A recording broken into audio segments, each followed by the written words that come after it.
প্রধানমন্ত্রী শেখ হাসিনা আজ বুধবার এক সরকারি সফরে ফরিদপুরে আসেন। দুপুর সোয়া 12টার দিকে প্রধানমন্ত্রী তার ব্যয় স্থানীয় সরকার, পল্লী উন্নয়ন ও সমবায় মন্ত্রী খন্দকার মোশাররফ হোসেনের শহরতলির বদরপুরস্থ বাড়ি আফসানা মঞ্জিলে যান। বেলা ৩টা ৫ মিনিটের দিকে তিনি এক জনসভার উদ্দেশ্যে ওই বাড়ি থেকে রওনা হন। এ সময় সেখানে তিনি জোহরের নামাজ আদায় এবং দুপুরের খাবার খান। এই ৩ ঘণ্টা আত্মীয়-স্বজনসহ পারিবারিক পরিমণ্ডলে সময় কাটান প্রধানমন্ত্রী। বুধবার বেলা ১১টা ৩৬ মিনিটে প্রধানমন্ত্রীকে বহনকারী বিমানবাহিনীর হেলিকপ্টারটি ফরিদপুরের শেখ জামাল স্টেডিয়ামে অবতরণ করে।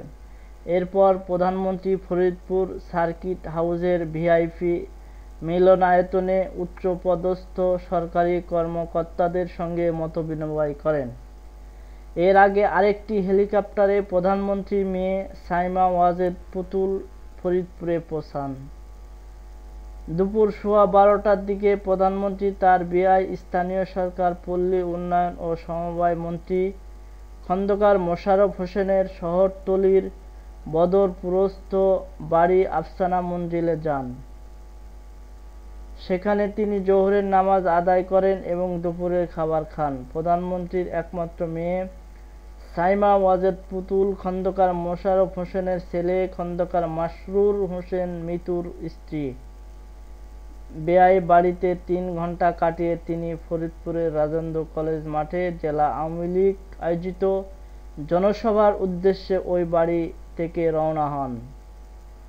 নাম প্রকাশে অনিচ্ছুক ওই বাড়িতে অবস্থানকারী এক দায়িত্বশীল কর্মকর্তা বলেন, প্রধানমন্ত্রী ওই বাড়িতে পারিবারিক পরিমণ্ডলে মেয়ে, জামাই, নাতি নাতনি ও আত্মীয়-স্বজনসহ সময় কাটান। ঢাকা-খুলনা মহাসড়কের উত্তর ফরিদপুর শহরের বদরপুরে ১৪ একর জমির ওপর ব্যাংলো ধাঁচে খন্দকার মোশাররফ হোসেনের এই বাড়িটি নির্মিত। এই বাড়ির উত্তর দিকে বড় একটি ঘাটলা রয়েছে। প্রধানমন্ত্রী ওই ঘাটলায় কিছু সময়ের জন্য বসেন। বাড়ির পশ্চিম দিকে একটি শালবাগান আছে। ময়ূর, কবুতর ও একটি ঘোড়া পোষা হয় ওই বাড়িতে। প্রধানমন্ত্রী পুরো বাড়িটি ঘুরে দেখেন। বাড়ির পুকুর থেকে প্রধানমন্ত্রীর সামনে জাল দিয়ে ১০ থেকে ১৩ কেজি ওজনের ৬টি কাতলা মাছ ধরা হয়। এই মাছগুলো প্রধানমন্ত্রীর জন্য গণভবনে পাঠিয়ে দেওয়া হয়। এছাড়াও সঙ্গে দেওয়া হয় মিষ্টি ও দই। ওই বাড়িতে প্রধানমন্ত্রী সহ সফরে আগত অন্যান্য মন্ত্রী ও সাংসদদের জন্য দুপুরের খাবারের ব্যবস্থা করা হয়। প্রধানমন্ত্রী বাড়ির একটি টেবিলে পারিবারিক পরিমণ্ডলে খাবার গ্রহণ করেন।